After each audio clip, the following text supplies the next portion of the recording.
Смотрите прямо сейчас в программе «Детали недели». В старом здании пединститута нашли уникальные фрески. Полвека о них никто даже не догадывался. А сибирские ученые открыли новые уникальные свойства пихты, о которых в Коми уже знали. И хроника коронавируса. Ждать ли второй волны? И насколько правдивы слухи о том, что 20 сентября нас ждет ужесточение карантина?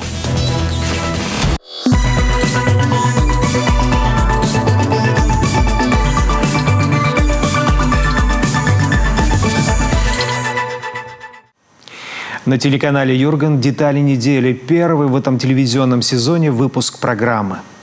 Наверное, самое главное для Коми событие, и даже не в масштабах недели, в гораздо большем временном отрезке, состоялось в понедельник, когда исполняющий обязанности главы Коми Владимир Уйба рассказал президенту об истинном положении дел в республике и попросил о помощи, чтобы ситуацию кардинально изменить.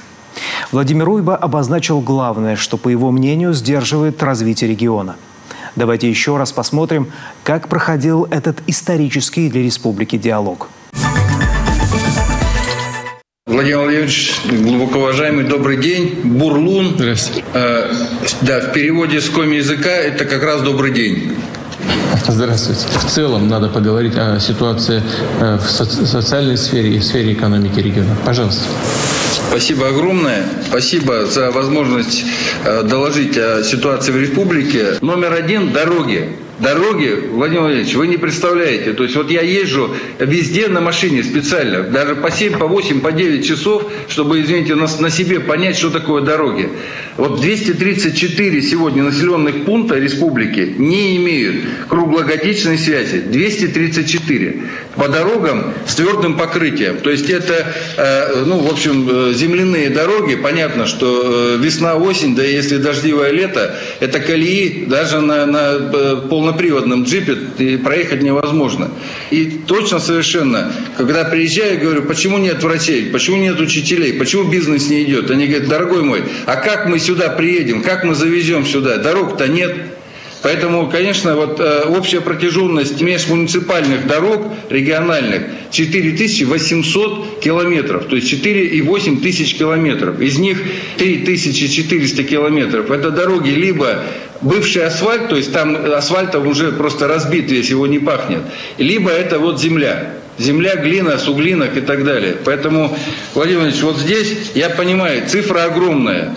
Но я прошу просто посмотреть на нее как на рычаг развития республики. Вторая проблема, которую я приезжаю к людям, когда начинаю встречаться, это, конечно, старый жилой фонд. В основном, опять же, 40-е, 50-е, 60-е года, Владимир Владимирович, это бараки по-русски, просто бараки, которые строили леспромхозы, строили зоны, потом передавали муниципалитетам, сельским поселениям. Вот только в Сыктывкаре у меня 3160 бараков. В самой столице. Поэтому, конечно, вот мы посчитали, если бы на вот такую реновацию и на переселение из этого аварийного, оно даже не ветхое, оно чисто аварийное жилье, тоже бы, если бы изыскать деньги, то, конечно, мы бы, а площадь-то занимает, вот Сыктывкаре занимает шикарные площади в центре города, со всей инфраструктурой, с дорогами, с сетями. Мы бы могли на эти площади построенные, вот за эти 29 миллиардов мы бы переселили там из северов людей. И не могу, конечно, хотя вот практически на последнем месте об этом говорю, Владимир Владимирович, но школы и детские сады.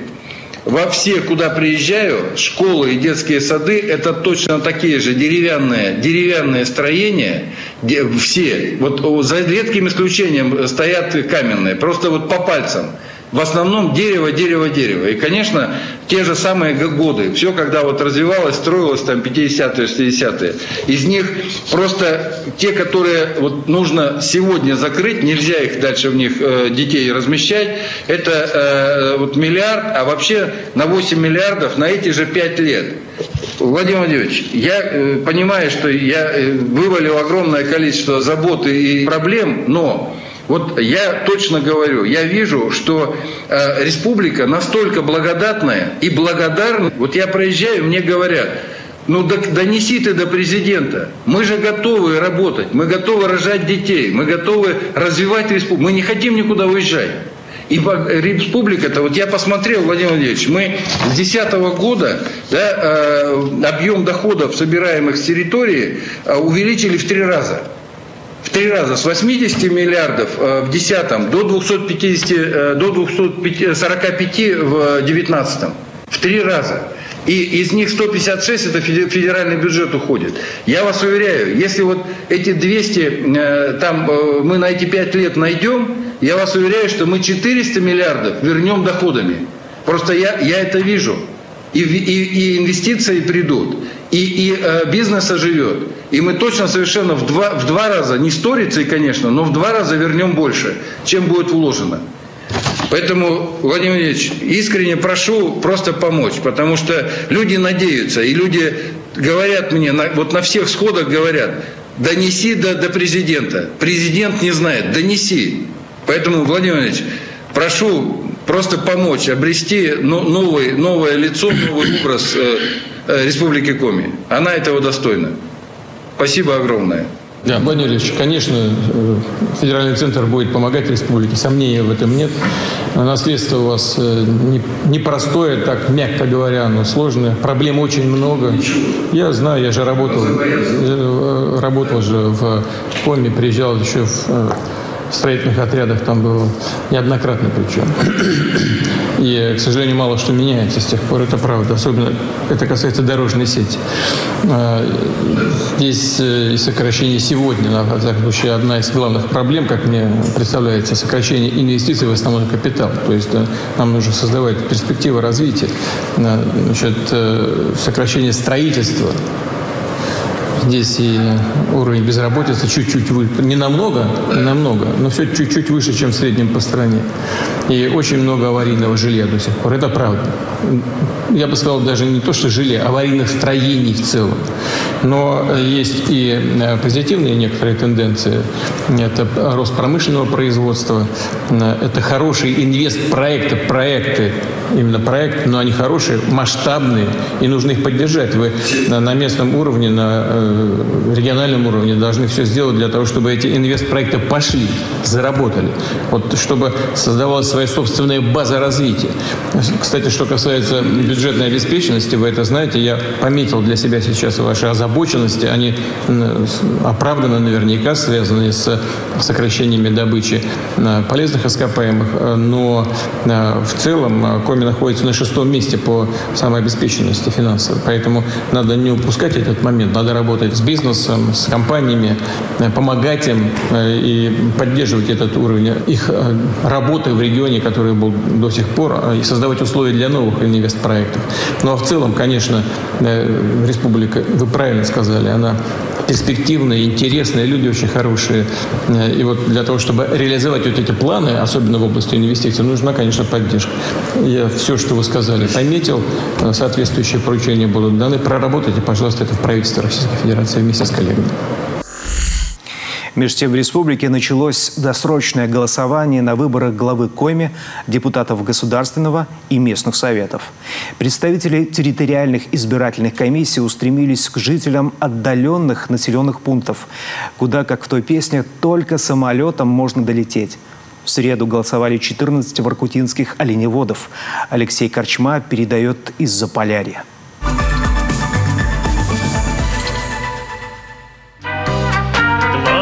Ребята, сердцем не стареть, песню, что придумали, до конца допеть.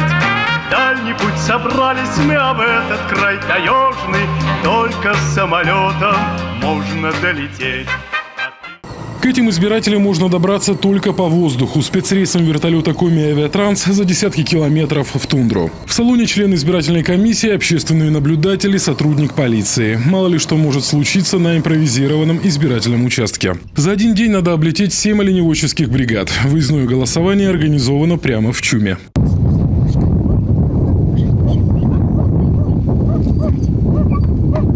любой значок. Это может быть там крестик, галочка. В общем, что поставить сюда, в дырочку. Пошел гулять. Толкай. Все. Паспорт забери свой. Для Галины Чупровой, чумработницы ПСК «Оленевод», это далеко не первые выборы, но еще никогда раньше она не голосовала прямо в тундре. Кого из кандидатов поддержать уже решила. Главное, говорит, чтобы власть была открытой и всегда готовой на диалог. То есть можно было свободно связаться с нашими вышестоящими, да, и какие-то вопросы решать. То есть это было бы здорово, даже как у нас есть у нашего мэра страничка, да, ВКонтакте, то есть когда можно написать спокойно. То есть мы, допустим, столкнулись с ситуацией, когда моя сестра была свадьба, двор был просто завален снегом. Она написала ему на страничку, им двор просто в день свадьбы расчистили, и просто машины смогли заехать во двор. Слияние рек Большая и Малая Кара, Халмир-Ю, Соловая Яха, Малая Сарьяга. Самая дальняя точка, где расположилась стоянка оленеводов – ручей Сизим-Юкашор, 95 километров от города. Хоть бы сказали, что нет, мы бы оттуда привезли. Конечно.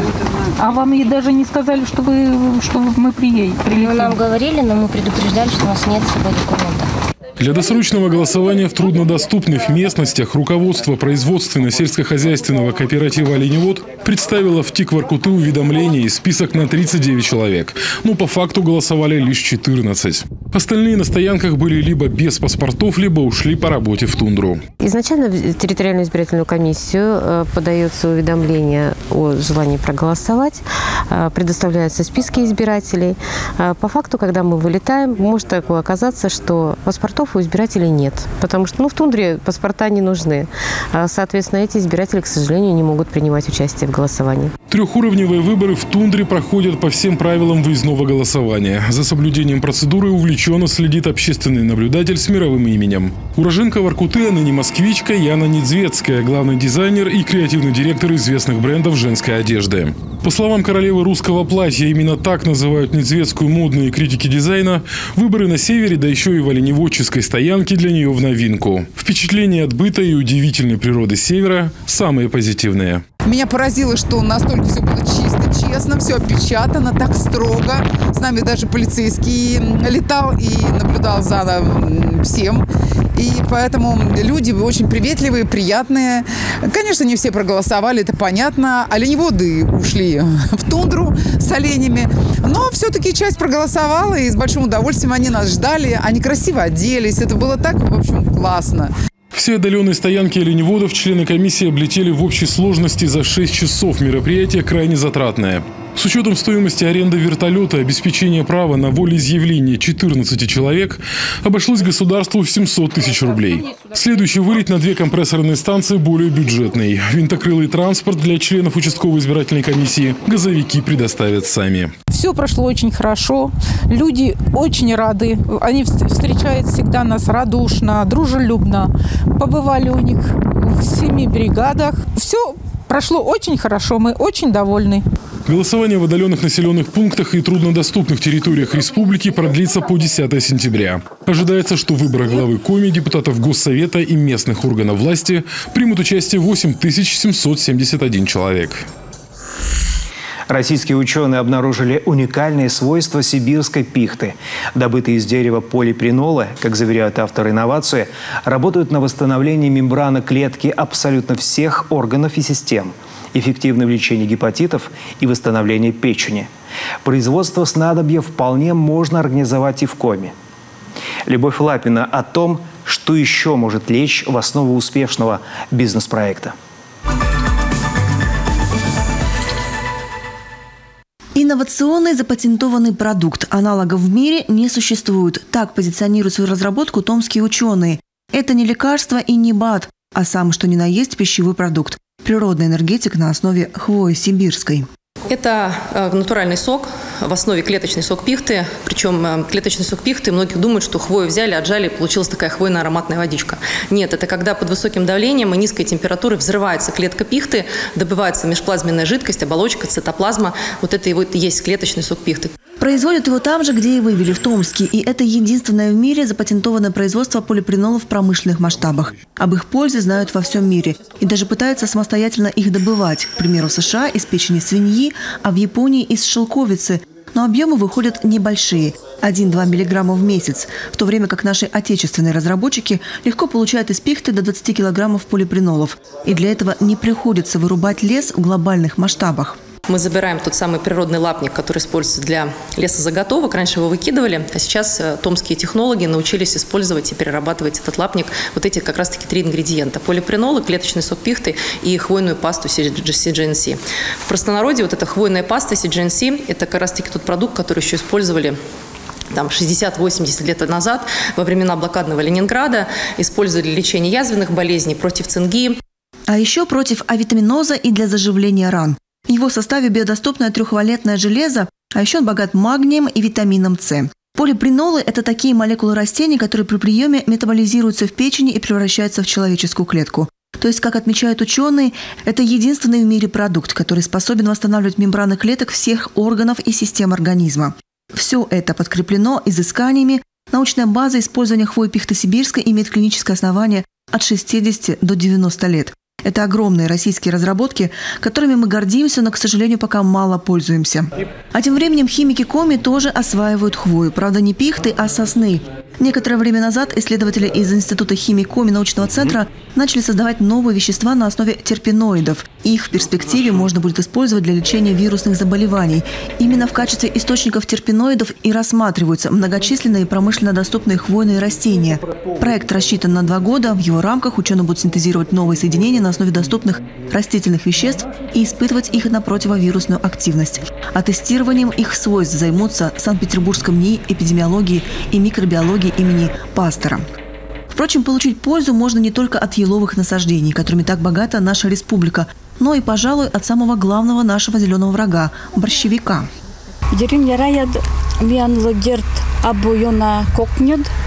в деревне Рай нелегко, особенно летом. Здесь очень много борщевика. Только появляется первый борщевик, и мы всей семьей идем его косить. Вот такие нерайские будни в деревушке Рай Сысольского района. Косят борщевик здесь косой и бензокосилкой. И даже трактор выходит на борьбу с геркулесовой травой. И так все лето, да бесполезно.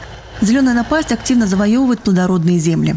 А между тем, этому сорняку-переростку вполне можно найти применение, уверены ученые. Так, в Национальном исследовательском технологическом университете МИСИС предлагают делать из стебля борщевика материал для электродов в суперконденсаторах. Батареи, созданные с помощью волокон электродов, успешно заменили традиционные источники энергии без ущерба для качества батарей. Говорится в статье, опубликованной в западном издании «Eurac Alert».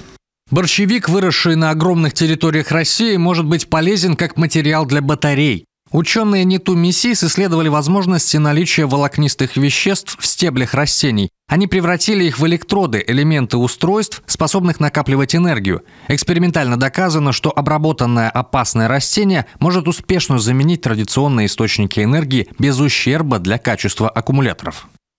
А ранее ученые из Сибирского федерального университета и Института Йозефа Стефана разработали из экстрактов борщевика и володушки наноантибиотик, который может быть использован для заживления тяжелых ран. В то время как сотрудники Института комплексного освоения недр ран считают, что спиртовой экстракт из гигантского растения помогает извлекать золото из руды.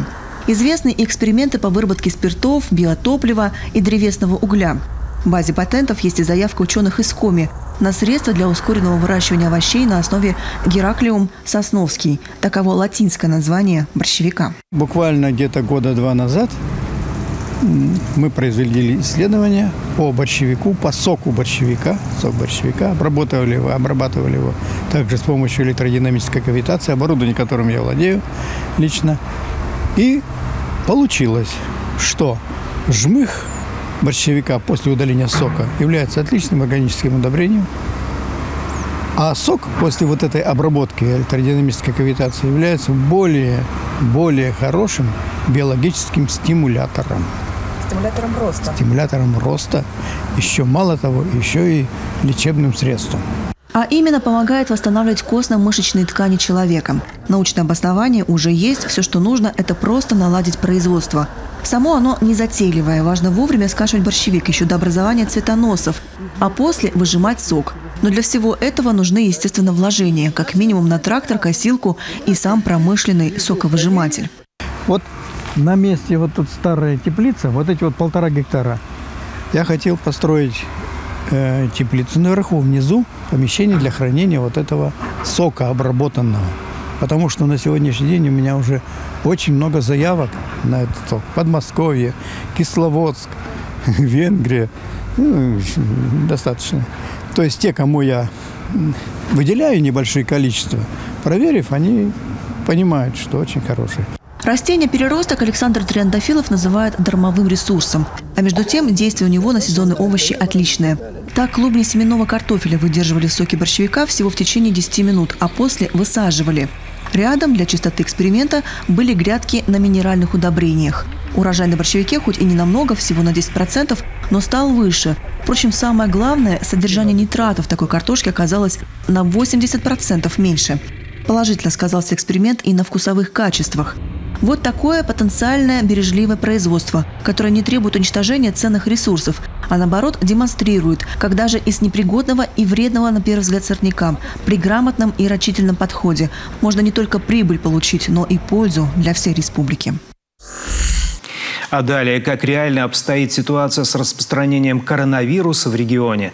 С одной стороны, число заболевших в ежедневной статистике снижается. Но в то же время ходят слухи, что следует ждать второй волны пандемии. И чуть ли не с 20 сентября в республике ужесточат условия карантина. Ольга Коняева встретилась с министром здравоохранения, чтобы из первых уст узнать, насколько правдивы эти разговоры. Мир живет в новой реальности, в соседстве с COVID-19 и соблюдая санитарные правила. Новая глобальная миссия – коллективный иммунитет против коронавируса. 172 страны в поисках вакцины. В списке зараженных уже больше 25 миллионов жителей планеты.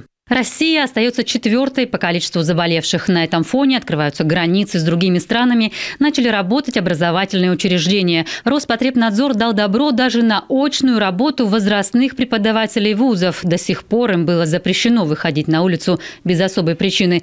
Так ждать ли нам второй волны? Мнения экспертов разделились. Те тенденции, которые мы видим по снижению заболеваемости в республике, они не предполагают второй волны коронавируса. Мы видим устойчивое снижение заболеваемости. На данный момент по числу заболевших в начале сентября мы ниже, чем были в начале апреля или в апреле месяце, практически в 3 раза. Поэтому ждать, конечно, и быть готовым надо ко всему, но в то же время мы на данный момент таких тенденций не видим. Хотя еще 5 месяцев тому назад было все иначе. В начале апреля Коми вышла в антилидеры по числу инфицированных. Главным очагом стала больница Эжвы. О ситуации говорили все федеральные каналы. В мае ситуация начала меняться. Владимир Уйба использовал в борьбе с новой болезнью научный подход. Опыт 3 научных школ. Была разработана уникальная математическая прогнозная модель, с помощью которой регион планировал потребности в коечном фонде и прогнозировал этапы снятия ограничений. И результат не заставил себя ждать. Коми переучила эффективно бороться с вирусом более 3000 медиков, как врачей, так и средний медперсонал. Они были направлены в наиболее пострадавшие города и районы. Их опыт, новое оборудование, дополнительные средства защиты, медикаменты позволили исправить ситуацию. Как осуществляются выплаты медработникам в социальной сфере, каково состояние коечного фонда и так далее и тому подобное, все, что с этим связано. Коечный фонд для размещения больных коронавирусом сегодня составляет 1472 койки. Начинали мы с 410, которые были расчетные, то есть 3,5 раза увеличили. Совместно с Минздравом России переучили более 3000 специалистов. Это врачи, средний персонал. И именно по программе дополнительного образования по борьбе с ковидом. Проведены стимулирующие выплаты медицинским работникам, сотрудникам учреждений социального обслуживания. Первое в России учреждение реабилитации переболевших коронавирусом в нашей республике. Это инициатива руководителя региона. На базе Ухтинской физиотерапевтической поликлиники уже до конца этого года 1100 пациентов смогут поправить здоровье и избежать осложнений коварного вируса, хронических заболеваний, дыхательной, нервной и сердечно-сосудистой системы. Реабилитация необходима особенно тем людям, у кого заболевание протекало в средней и тяжелой форме. Коронавирус поражает не только легкие, но и другие системы и органы человека. Высокий лечебный и восстановительный эффект обеспечивается за счет применения минеральных вод и сапропелевых грязей, полученных из природных источников Ухтинского района.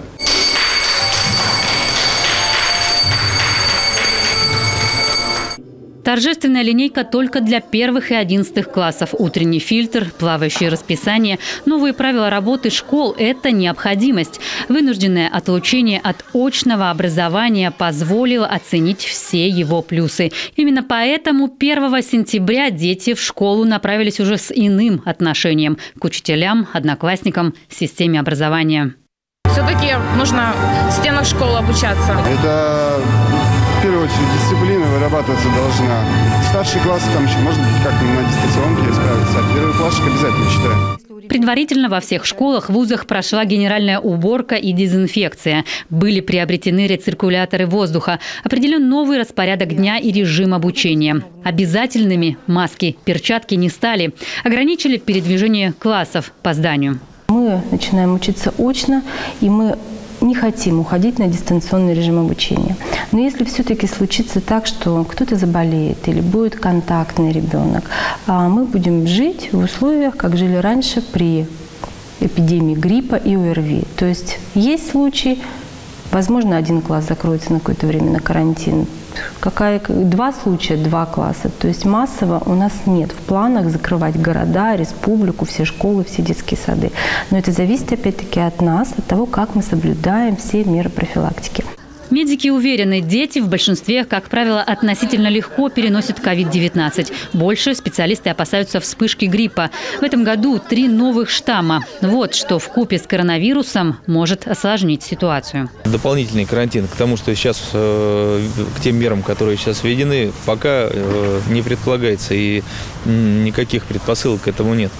Если увидим рост заболеваемости, если увидим серьезную ситуацию по гриппу и ОРВИ, тогда возможны разные варианты. В то же время мы сейчас уже начинаем вакцинацию от гриппа, она будет закончена до октября месяца. И в ноябре ожидаем поступления вакцины от коронавируса. Поэтому надеемся, рассчитываем, что эти меры они предотвратят негативное развитие ситуации. В условиях пандемии коронавируса иммунитет от гриппа нужен вдвойне. В плане привить не менее 60% жителей республики. На неделе в Коми отметили День шахтера. В период пандемии праздник получился скромным, но для горняков эта дата самая важная в году. Официально День шахтера был утвержден в Советском Союзе 10 сентября 1947 года. Однако прежде были геологические исследования Печорского угольного бассейна и его героическая разработка, стахановское движение в 70-80-х годах, расцвет горняцкого дела. О настоящей шахтерской славе Татьяна Супряткина.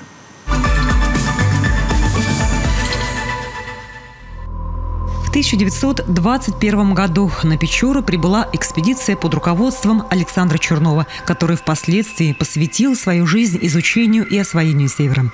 Годом открытия Печорского угольного бассейна считается 24-й, когда ученый официально заявил о его существовании. Сын Георгий Чернов, молодой геолог, пошел по стопам отца. В 30-м году окончил Московский университет и получил первое задание – исследовать далекую реку Воркуту на наличие каменного угля. И уголь был найден. Георгий Чернов стал первооткрывателем воркутинского угольного месторождения. Поднимаясь по реке с небольшим отрядом экспедиции, в 70 километрах от устья обнаружил 5 пластов каменного угля рабочей мощности и высокого качества. И решил пойти по стопам отца, по геологу. Поступил в университет на геологический. И потом ездил в геологические экспедиции. Сначала самостоятельно. И так все посвятил Печорскому краю. А край-то он не маленький. Посмотрите на карту-то. Видать ведь. Стоит только взглянуть. В июле 1932 года на воркутинском месторождении были заложены 2 наклонные шахты. Началась разработка богатейшего района коксующихся углей Печорского угольного бассейна. Своеобразной была организация работ на этой шахте. Из-за нехватки рабочей силы уголь добывали только зимой. До лета хранился он на складах, а с наступлением тепла все силы были направлены на отправку добытого угля на Большую землю. В 1933 году началось строительство Воркутинской железной узкоколейной дороги. Через год, построенная впервые в мировой практике в условиях вечной мерзлоты, она вступила в строй. По дороге вывозился уголь до пристани в Воркутовом и перегружался на баржи и отправлялся вниз по Уси, а далее по реке Печора, Белому и Баренцеву морю. Этим же путем на рудник возились стройматериалы, продовольствие и другие грузы, необходимые строителям и шахтерам. 1 сентября 1934 года Воркутинская шахта выдала на гора первый уголь, и этот день считается днем рождения Печорского угольного бассейна. Добыча угля и все горные работы от вырубки до доставки велись вручную. Основными орудиями труда были кайло, лопата и тачка. И только в 1935 году был запущен бензиновый генератор и началось применение электричества в промышленных целях. В 1937 году на левом берегу реки Воркуты небольшой этап заключенных из 26 плотников разбил палатки, построил ограждение, положив этим начало второму поселку, а впоследствии и самому городу Воркута. Поселок создавался для строительства первой крупной шахты Печорского угольного бассейна, капитальная номер 1. В этом же году был возведен первый деревянный дом. Все понимали, для освоения края нужны рабочие руки. Со всей страны на север стали отправлять политзаключенных. С началом Великой Отечественной войны режим содержания в лагерях ГУЛАГа резко ужесточился. Расконвоированные заключенные возвращались в зоны, политзаключенных сняли занимаемых должностей, отбывших срок оставляли в зоне до окончания войны. Участились повторные аресты. Был введен 11-часовой рабочий день на тяжелых работах и 12-часовой на остальных. В зонах усилилась охрана. Начальники лагерей и оперуполномоченные получили право неограниченных действий.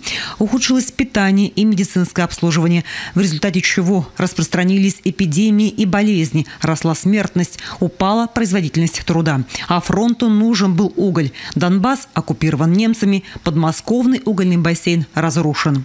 Март 43-го. В Воркуту прибывает из Сталинграда Михаил Мальцев, командующий инженерной армией. Там он возводил оборонительные рубежи. Здесь с одной целью – снабдить страну углем любой ценой. Ощущение, что это был такой барачный город, серый, бедный, и каких-либо достопримечательностей даже трудно вспомнить. Это был 43-й год. С момента становления этого города там появился театр, там появился стадион, там появился родильный дом.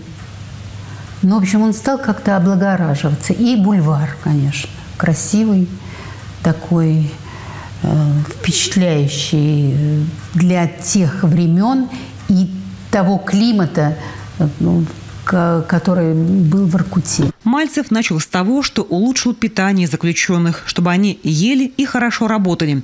За 4 года шахты в разы увеличили добычу угля. Так выглядела старая Воркута.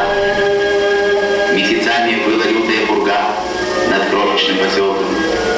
Трудно было жить и работать первым ее обитателям. Говорят, чудес не бывает, и это правда. Но поистине чудесные дела может творить советский народ. А еще людям нужен был достойный быт, медицина, культурный досуг. Это начальник Воркуты, так называли в окружении Мальцева, тоже понимал. В марте 43-го появился указ о создании театра в Воркуте. Мальцев владыка Воркуты. Это колоссальная была его заслуга, что он сделал счастливой жизнь тех артистов, которые попали заключенные в Воркутинский театр. В В 1940-м Воркута-строй организовал районное управление строительства шахт в Инте. За годы войны здесь были сданы в эксплуатацию 7 шахт с производственной мощностью 850 тысяч тонн угля в год. Таким образом, общая мощность шахт Печорского бассейна к концу войны была увеличена в 12 раз. Уже в советское время Север стал местом притяжения романтиков и любителей больших денег. За полярный круг со всей страны ехали за длинным рублем. Старожилы-шахтеры и сейчас вспоминают, как летали в Москву попить пиво. Билет стоит 50 рублей, а зарплата – 800. К началу 90-х годов в окрестностях Воркуты работало 13 крупных шахт. Возле каждой разросся поселок: Октябрьский, Северный, Юршор, Промышленный, Варгашор, Строительный, Комсомольский, Заполярный, Советский.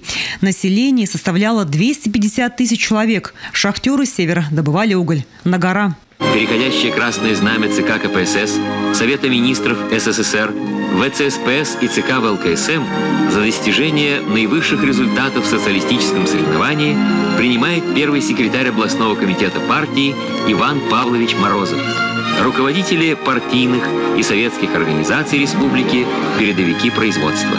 С развалом СССР жизнь пошла по-другому. Длинные рубли кончились. Один за другим тогда по стране вставали металлургические заводы, основные потребители воркутинского угля.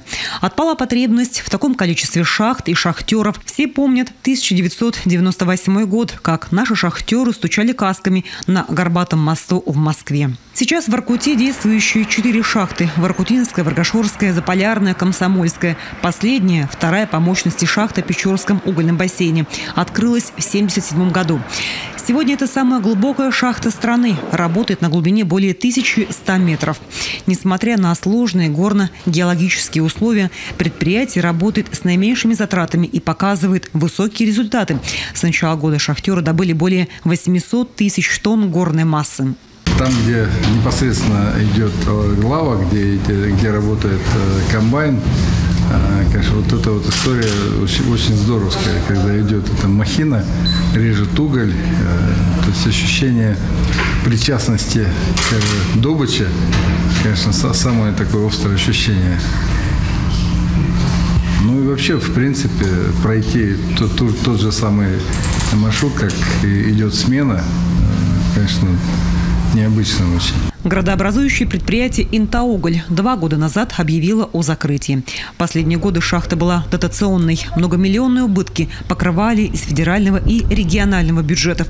Выйти на безубыточность она не смогла. Совет директоров принял решение о ликвидации предприятия. Но людей не бросили. Часть шахтеров трудоустроили в Воркуте. Кто-то переобучился, получив новые профессии. И в завершение еще раз об уникальной находке в Сыктывкаре в старом учебном корпусе Коми-пединститута. Его сейчас ремонтируют. Так вот, рабочие случайно смыли слой побелки и обнаружили фрески из советского прошлого. Когда и почему закрасили полотна, неизвестно до сих пор. Однако уже удалось выяснить имена некоторых героев. Анна Зубарева знает детали. Слева скорбящие женщины в платках и солдаты, справа современные по меркам создания росписи люди. В слегка расклешенных брюках и пиджаках. Один из них – живописец Николай Цветков. Более 40 лет назад ему и многим другим оформителям предложили позировать для настенной росписи. Каждого сначала сфотографировали, сделали эскиз. Однако саму работу Николай Кузьмич впервые увидел лишь после снятия побелки, которой много лет назад закрасили изображение. Я вот узнаю здесь художников Валентина Кублицкого, вот, Евгения Борисевича, график очень мощный. Вот. Ну, это вот Цветков Николай, это я.